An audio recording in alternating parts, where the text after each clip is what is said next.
From the outside, the moment looked like a celebration of American confidence. The United States had emerged from the Spanish-American War, feeling powerful, united, and optimistic. The country was expanding its influence, industry was growing, the future seemed secure. At the center of that confidence stood President William McKinley. He was not a dramatic figure. He did not dominate rooms with fiery speeches or bold theatrics. Instead, McKinley projected calm, stability, reassurance. To many Americans, he represented order in a rapidly changing world. This case would later teach historians and security experts a difficult lesson. Stability can create blind spots, confidence can dull caution, and familiarity can feel like safety even when it is not. William McKinley was known for being approachable. He believed deeply that a president should be visible to the people. He shook hands freely. He listened patiently. He trusted that the bond between citizens and their leader was built face to face. Friends and advisors sometimes worried about this openness. But McKinley dismissed those concerns. He believed fear should never dictate leadership. And he believed the American people posed no real threat to their president. From a psychological perspective, this mindset matters. Leaders who rise during periods of national success often underestimate risk.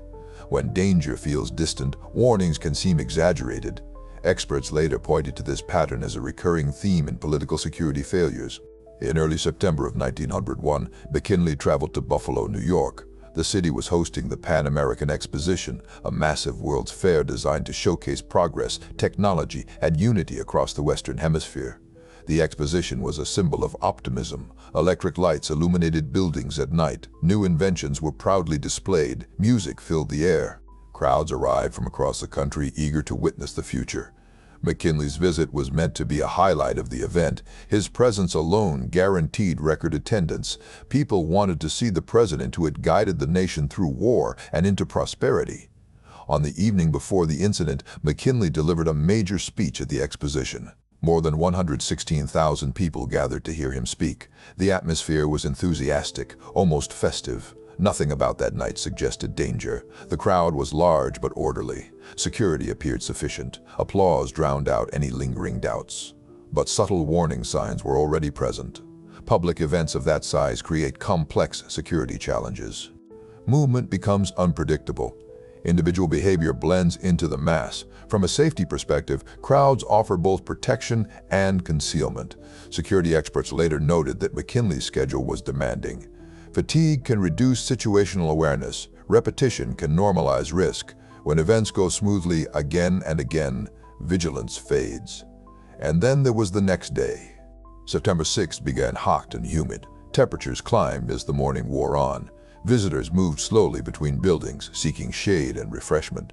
That afternoon, McKinley was scheduled to attend a public reception at the Temple of Music. It was designed as a meet and greet, a simple gesture of goodwill. Attendees would pass through a line and briefly shake the president's hand. Some members of McKinley's inner circle objected strongly. They argued the setting was too open, the proximity too close, the unpredictability too great. They were not imagining danger without cause. 2 presidents before McKinley had already lost their lives while in office. The threat was not theoretical, it was historical. Still, McKinley insisted the event proceed. As a compromise, additional police officers and soldiers were assigned. The usual protective detail was reinforced. To McKinley, this seemed sufficient. The event would continue. The people would not be turned away. This decision would later be studied extensively. From an educational standpoint, it illustrates a key security dilemma. Protection measures often depend on cooperation from the protected individual. When leaders resist restrictions, systems weaken. Risk increases quietly. While crowds gathered outside the Temple of Music, another story was unfolding within them. Among the visitors was a young factory worker named Leon Czolgosz. He was 28 years old, quiet, reserved, unremarkable in appearance. Nothing about him drew attention. Czolgosz had traveled to Buffalo with a singular purpose. According to later statements, he believed the political system was unjust. He rejected structured government entirely. He viewed authority as oppression. This belief system did not develop overnight. Experts who later examined his background described a pattern of isolation, social withdrawal, fixation on political ideology. These traits are commonly observed in lone actor offenders. Czolgosz had attended speeches by anarchist thinkers. He absorbed their rhetoric. Over time, those ideas hardened into certainty. From a psychological perspective, this is critical. Ideological violence often begins with grievance, but it becomes dangerous when belief turns absolute.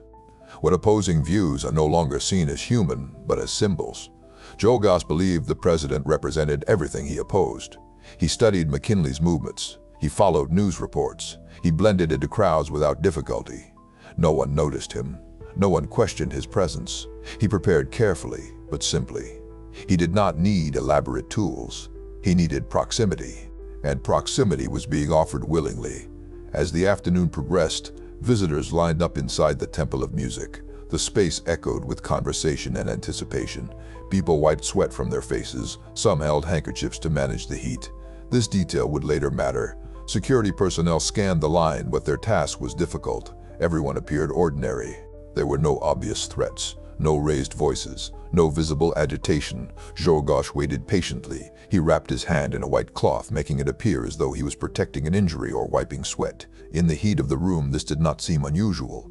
Behavioral analysts later pointed out how concealment often relies on social norms. People do not question what fits expectations. A handkerchief on a hot day feels normal. It draws no scrutiny. As the line moved forward, McKinley stood smiling. He greeted each visitor warmly. A handshake, a nod, a brief exchange. This routine had been repeated countless times throughout his career. Familiarity bred comfort, but comfort can be deceptive. What nobody in the room fully understood was that this moment represented the convergence of several risk factors. An open venue, a determined individual, a leader committed to accessibility, and a system unprepared for an internal threat. From a modern perspective, the warning signs are clear. At the time, they were not. This is why the case remains so instructive. It teaches us that danger does not always announce itself. It often arrives quietly, patiently, disguised as normal, and as the line continued to move forward, the distance between the president and that danger narrowed with every step. Nobody stopped it, nobody saw it coming, and in just moments, history would change. The afternoon inside the Temple of Music moved slowly.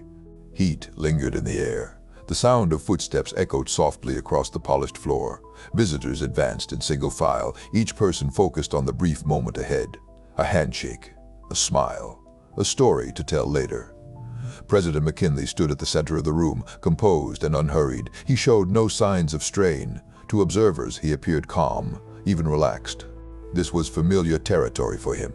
Security personnel were positioned nearby, but their role was largely observational. There were no metal detectors, no physical barriers. The assumption was simple. The crowd was friendly, the danger minimal.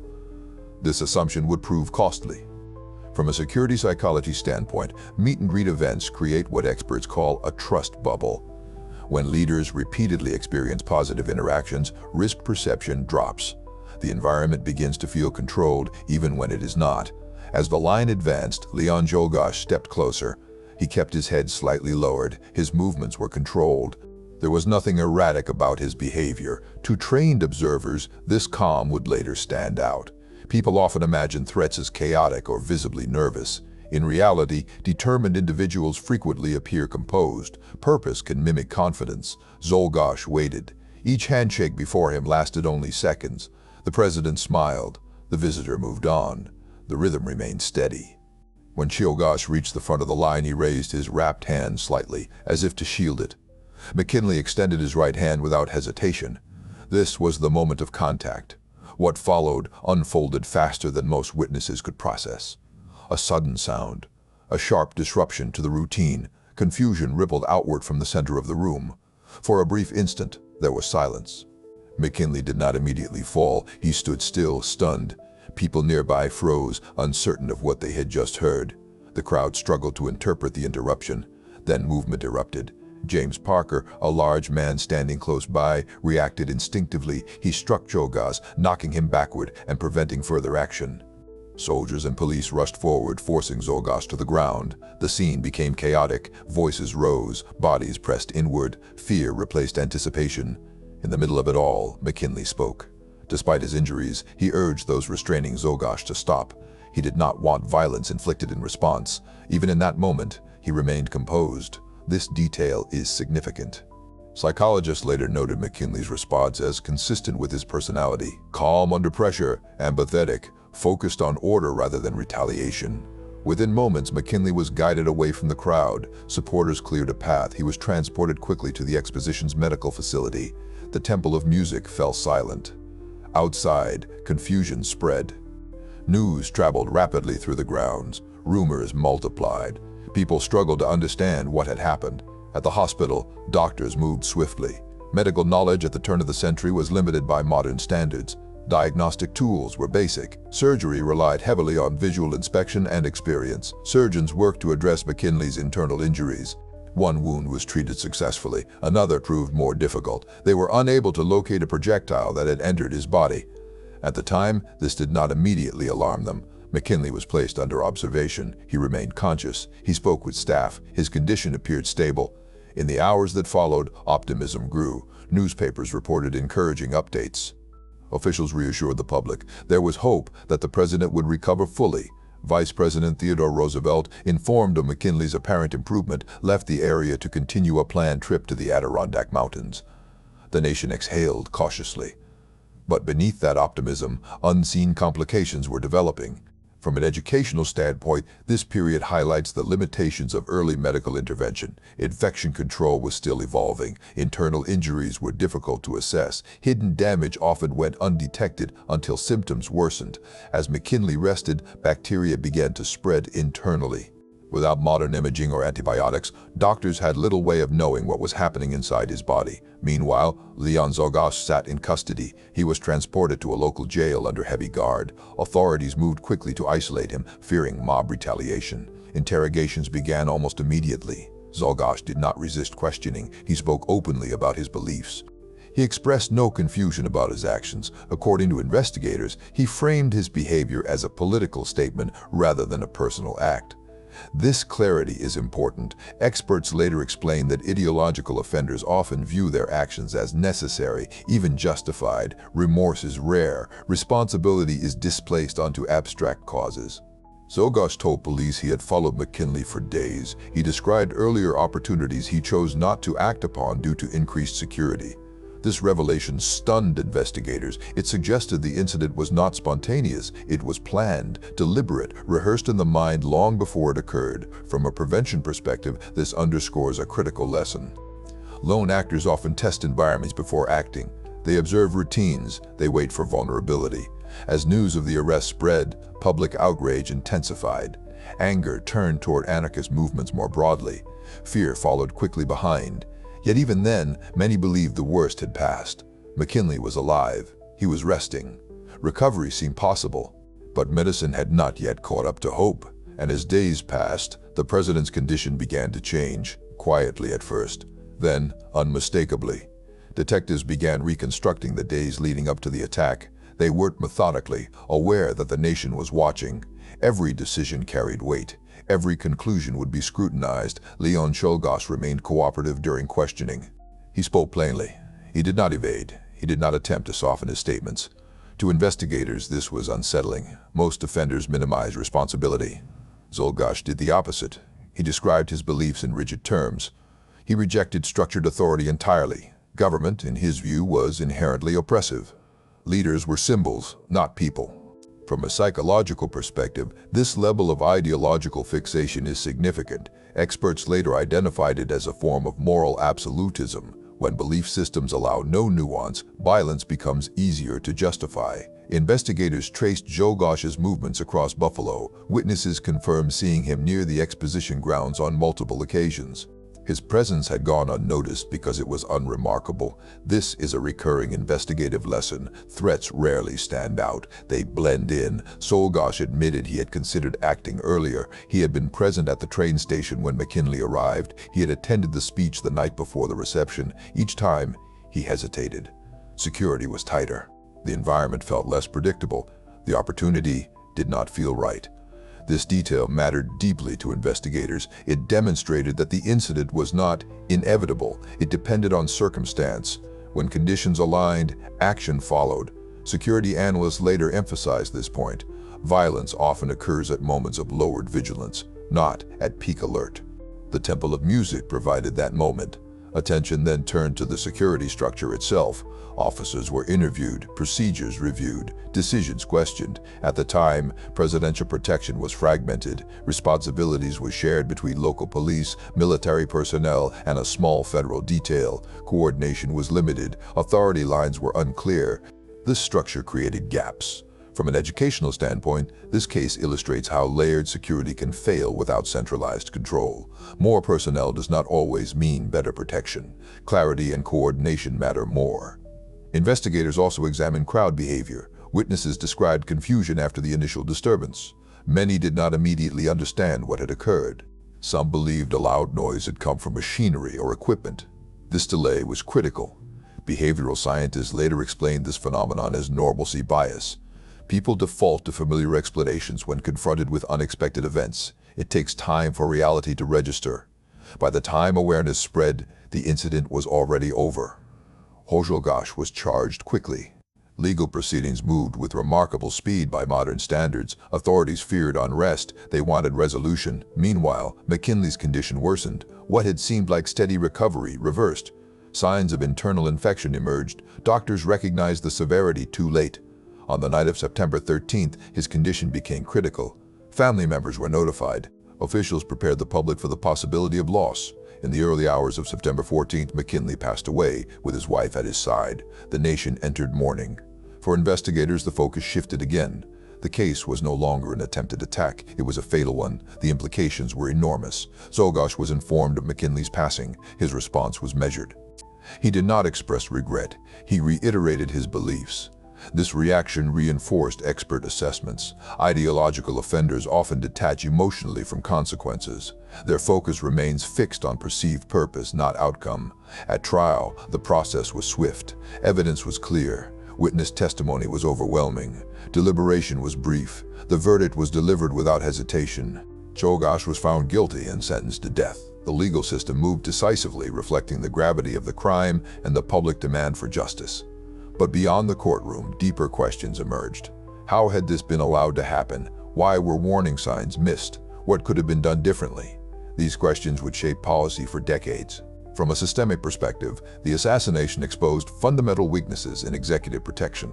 It forced institutions to confront uncomfortable truths about accessibility, ideology, and prevention. Security could no longer rely on assumptions of goodwill. Risk had to be anticipated, not dismissed.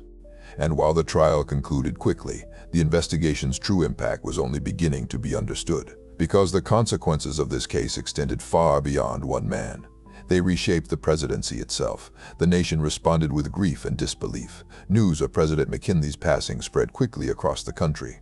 Church bells rang, businesses closed, crowds gathered in silence. Flags were lowered everywhere. For many Americans, the loss felt personal. McKinley had represented reassurance during uncertain times. His calm demeanor had steadied the nation through war and economic change. His absence created an immediate sense of vulnerability. From a psychological standpoint, the death of a leader disrupts collective stability. It forces societies to confront uncertainty. Trust is shaken. Fear rises. That reaction was visible everywhere. Within hours, Vice President Theodore Roosevelt was summoned back from the Adirondack Mountains. He returned at once, aware of the gravity of the moment. Later that day, he took the oath of office. The transition of power was orderly, but it marked a turning point. Roosevelt brought a very different leadership style. He was energetic, assertive, less inclined toward passive accessibility. This contrast would shape how the presidency evolved. Meanwhile, Leon Czolgosz awaited his fate. His trial moved rapidly. Proceedings began on September 23, 1901. The evidence was overwhelming. Witnesses were numerous. Facts were uncontested. Czolgosz offered no meaningful defense. He repeated his ideological statements. He framed his actions as a political statement. He rejected the legitimacy of the government entirely. Experts later noted that this rigidity left little room for rehabilitation. His identity had fused completely with his beliefs. The jury deliberated briefly. After roughly half an hour, a verdict was reached: guilty. The sentence was death.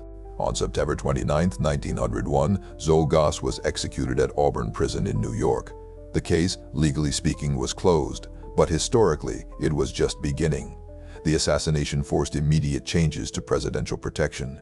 The Secret Service, which had previously focused on financial crimes, was permanently assigned to safeguard the president. This was not symbolic. It was structural. Security planning became centralized, protocols were standardized, risk assessment became continuous rather than reactive. From an educational perspective, this case illustrates how institutions often evolve only after failure. Tragedy exposes weaknesses that success conceals. McKinley's death reshaped expectations. Presidents would no longer move freely through crowds. Physical distance became normalized. Accessibility gave way to precaution. Some criticized this shift, others welcomed it. But the lesson was clear. Public trust alone is not protection. The case also influenced how authorities understand ideological violence. Investigators began studying behavioral warning signs more closely. Social isolation, fixation, grievance narratives. These patterns are now widely recognized. At the time, they were not. McKinley's legacy endures in complex ways. He is remembered for economic leadership, international expansion, and political stability. But he is also remembered as a catalyst for change. His passing altered the presidency permanently. From a broader lens, the case teaches us that danger often emerges at the intersection of belief and opportunity. Ideology provides motivation, access provides means. Remove one, and harm becomes far less likely. This is why prevention matters. It is not about fear, it is about awareness, about recognizing patterns before they converge. More than a century later, the lessons remain relevant. Security evolves, technology advances, but human behavior changes slowly, and history reminds us again and again that vigilance is not optional, it is essential.